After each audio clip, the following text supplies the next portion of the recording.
दोस्तों, आज हम आपको ले चलने वाले हैं एक ऐसी जगह जो दुनिया की सबसे खतरनाक और पावरफुल जगहों में से एक है। एक ऑफशोर ऑयल प्लेटफॉर्म, जहां से निकलता है वो काला सोना जो पूरी दुनिया की इकोनॉमी चलाता है। सोचो एक पल के लिए, आपकी गाड़ी का पेट्रोल, आपके घर की गैस, आपके मोबाइल का प्लास्टिक, सब कुछ शुरू होता है यहाँ से। लेकिन क्या आपने कभी सोचा है कि ये तेल जमीन के नीचे से निकल के आपके हाथ तक कैसे पहुँचता है? वो प्रोसेस इतना कॉम्प्लेक्स है, इतना डेंजरस है और इतना अमेजिंग है कि देखकर आपकी आंखें खुली की खुली रह जाएंगी। आज की इस वीडियो में हम स्टेप बाय स्टेप देखेंगे कि एक ऑफशोर प्लेटफॉर्म पे क्रूड ऑयल कैसे एक्सट्रैक्ट होता है, कैसे स्टोर होता है और कैसे एक जायंट टैंकर शिप में लोड होता है। ये प्रोसेस एक इंजीनियरिंग का मास्टरपीस है, जिसमें हजारों वर्कर्स, माइल्स लंबी पाइपलाइंस और बिलियंस का इक्विपमेंट काम करता है। तो अगर आपको इंजीनियरिंग पसंद है, टेक्नोलॉजी अच्छी लगती है या बस आप कुछ नया सीखना चाहते हैं, तो यह वीडियो आपके लिए ही बनी है। चैनल को सब्सक्राइब जरूर करें, क्योंकि ऐसी रेयर वीडियोस सिर्फ यहाँ मिलती हैं। चलते हैं, शुरू करते हैं इस इनक्रेडिबल जर्नी को, सीबेड के अंदर से लेकर टैंकर शिप के टैंक तक। सबसे पहले समझते हैं कि यह ऑफशोर प्लेटफॉर्म होता क्या है और यह समुंदर के बीच में क्यों होता है, जमीन पर क्यों नहीं। दोस्तों, क्रूड ऑयल सिर्फ जमीन पर नहीं होता। दुनिया का एक बड़ा हिस्सा तेल समुंदर की गहरी तह के नीचे यानी सी बेड के अंदर छुपी हुई रॉक्स में होता है। वहां तक पहुंचने के लिए इंजीनियर्स ने बनाया एक ऐसा मेगा स्ट्रक्चर जो समुंदर के ऊपर खड़ा रहता है, जिसे कहते हैं ऑफशोर ऑयल प्लेटफॉर्म या ऑयल रिग। ये प्लेटफॉर्म्स 3 प्रकार के होते हैं। पहला फिक्स्ड प्लेटफॉर्म, जो सीधा सी बेड में गाड़ दिया जाता है। दूसरा फ्लोटिंग प्लेटफॉर्म, जो पानी पे तैरता है मगर एंकर्स से टिका होता है। और तीसरा FPSO यानी floating production storage and offloading vessel, जो एक फ्लोटिंग फैक्ट्री की तरह काम करता है। इनकी हाइट 300 से 600 फीट तक होती है, मतलब यह कुतुब मीनार से भी ऊंचा होता है। एक बड़े प्लेटफॉर्म पे 200 से 500 वर्कर्स रहते हैं, जो 24 घंटे 7 दिन काम करते हैं। इनके पास hospital, helipad, gym, dining hall सब कुछ होता है, क्योंकि यह लोग महीनों तक घर नहीं जा सकते। ये प्लेटफॉर्म्स इतने स्ट्रांग होते हैं कि 30 मीटर ऊंची वेव्स और कैटेगरी 5 तूफान भी इन्हें हिला नहीं सकता। एक ऑफशोर प्लेटफॉर्म बनाने में 5 से 10 बिलियन डॉलर लगते हैं। सोच लो कितना बड़ा इन्वेस्टमेंट है ये। और इसके बावजूद यह एक जरूरी काम करते हैं जो पूरी दुनिया की एनर्जी नीड पूरी करता है। अब आते हैं सबसे एक्साइटिंग पार्ट पे, ड्रिलिंग, यानी जमीन के अंदर तेल ढूंढना और उससे ऊपर लाना। ये प्रोसेस शुरू होता है एक स्पेशल मशीन से, जिसे कहते हैं रोटरी ड्रिल। इसका ड्रिल बिट एक तेज डायमंड या टंगस्टन कार्बाइड का बना होता है, जो पत्थर जैसे हार्ड रॉक्स को भी काट सकता है। ड्रिल बिट को घुमाने के लिए ऊपर एक बड़ी मशीनरी लगाई जाती है, जिसे डेरिक कहते हैं। ये वो लंबा टावर होता है जो आपने प्लेटफॉर्म्स की तस्वीर में देखा होगा। ड्रिलिंग करते वक्त एक स्पेशल लिक्विड नीचे भेजा जाता है, जिसे ड्रिलिंग मड कहते हैं। ये कोई एक्चुअल कीचड़ नहीं होता, बल्कि यह एक इंजीनियर्ड केमिकल मिक्सचर होता है जो रॉक्स को ठंडा रखता है, ड्रिल बिट को लुब्रिकेट करता है और प्रेशर कंट्रोल करता है। ड्रिलिंग 1000 से 5000 मीटर की गहराई तक होती है। पहले समुंदर का पानी क्रॉस करो, फिर सी बेड की रॉक्स और फिर 3 अलग जियोलॉजिकल लेयर्स के ऊपर से गुजरो, तब मिलता है वह रिजर्वायर जहां तेल है। जब ड्रिल ऑयल रिजर्वायर तक पहुंच जाता है, तो एक बड़ा डेंजर होता है, ब्लोआउट। जब अंडरग्राउंड प्रेशर इतना ज्यादा होता है कि तेल और गैस कंट्रोल के बाहर आ जाते हैं। इसे रोकने के लिए प्लेटफॉर्म्स पे लगता है BOP यानी ब्लोआउट प्रिवेंटर। यह एक मैसिव वाल्व सिस्टम होता है जो इमरजेंसी में पूरी वेल को बंद कर सकता है। 2010 में डीप वाटर होराइजन में यही BOP फेल हुआ था और दुनिया का सबसे बड़ा ऑयल स्पिल हुआ था। एक वेल को ड्रिल करने में 60 से 100 दिन लगते हैं और एक प्लेटफॉर्म में एक साथ 20 से 40 वेल्स ड्रिल हो सकती हैं, अलग अलग एंगल्स पे। जब वेल तैयार हो जाती है, तो शुरू होता है एक्सट्रैक्शन का प्रोसेस, यानी तेल को जमीन के अंदर से ऊपर खींचना। और यहाँ एक इंटरेस्टिंग बात है, बहुत बार तेल को पंप नहीं करना पड़ता, क्योंकि अंडरग्राउंड इतना ज्यादा प्रेशर होता है कि तेल खुद ऊपर आ जाता है।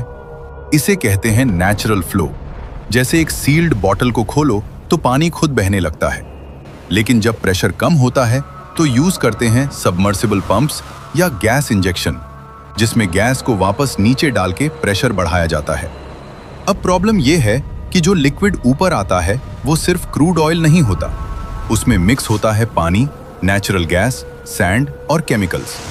इसको सेपरेट करना पड़ता है और यहाँ काम आता है प्लेटफॉर्म का सबसे इंपॉर्टेंट मशीन, 3 फेज सेपरेटर। ये एक हॉरिजॉन्टल ड्रम जैसा होता है जिसमें ग्रेविटी और प्रेशर का यूज करके 3 चीजें अलग हो जाती हैं। सबसे नीचे पानी, बीच में क्रूड ऑयल और ऊपर गैस। गैस को या तो जला दिया जाता है, जिसे आपने गैस फ्लेयरिंग के रूप में देखा होगा, या पाइपलाइन से किसी और जगह भेजा जाता है। निकाला हुआ पानी ट्रीट करके समुद्र में छोड़ा जाता है या री इंजेक्ट किया जाता है। क्रूड ऑयल आगे बढ़ता है फर्दर प्रोसेसिंग के लिए, जहां उसे फिल्टर करके, टेस्ट करके और टेम्परेचर कंट्रोल करके स्टोरेज टैंक्स में भेजा जाता है। एक मीडियम साइज प्लेटफॉर्म एक दिन में 50,000 से 2 lakh barrels crude oil produce कर सकता है। अब क्रूड ऑयल एक्सट्रैक्ट और सेपरेट हो गया। अब सवाल यह है कि इसे कहाँ रखा जाए जब तक टैंकर शिप आए। यहाँ काम आता है FPSO, floating production storage and offloading. ये एक शिप जैसी बड़ी वेसल होती है जो प्लेटफॉर्म के पास एंकर्ड रहती है और एक फ्लोटिंग वेयरहाउस की तरह काम करती है। इसका साइज होता है 250 से 330 मीटर, यानी 3 फुटबॉल फील्ड्स एक साथ, और स्टोरेज कैपेसिटी होती है 1 मिलियन से 2.5 मिलियन बैरल्स क्रूड ऑयल। अंदर टेम्परेचर कंट्रोल्ड टैंक्स होते हैं, क्योंकि क्रूड ऑयल ठंडा होने पे थिक हो जाता है और पंप करना मुश्किल हो जाता है। हर टैंक पे सेंसर्स लगे होते हैं जो टेम्परेचर, प्रेशर और ऑयल लेवल 24 घंटे मॉनिटर करते रहते हैं, और ये सब डेटा सीधा कंट्रोल रूम में जाता है। एक और इंपॉर्टेंट सिस्टम है कस्टडी ट्रांसफर मीटरिंग, जो एग्जैक्टली मेजर करता है कि कितना ऑयल स्टोर है, क्योंकि एक बैरल भी गलत हुआ तो मिलियंस का नुकसान। अब ऑयल रेडी है, FPSO फुल हो रहा है, अब टाइम आ गया है टैंकर शिप के आने का। दोस्तों, अब वो मोमेंट आ गया है जिसका पूरा प्लेटफॉर्म इंतजार कर रहा था। दूर समुंदर में एक काला साया नजर आता है और धीरे धीरे वो जायंट टैंकर शिप प्लेटफॉर्म की तरफ बढ़ रहा होता है। ये कोई छोटी बोट नहीं, ये होता है VLCC, यानी very large crude carrier. 330 metre लंबा, 60 मीटर चौड़ा, मतलब एक छोटे मोहल्ले जितना बड़ा अकेला जहाज। टैंकर कैप्टन और प्लेटफॉर्म कंट्रोल रूम के बीच कांस्टेंट रेडियो कम्युनिकेशन होती है।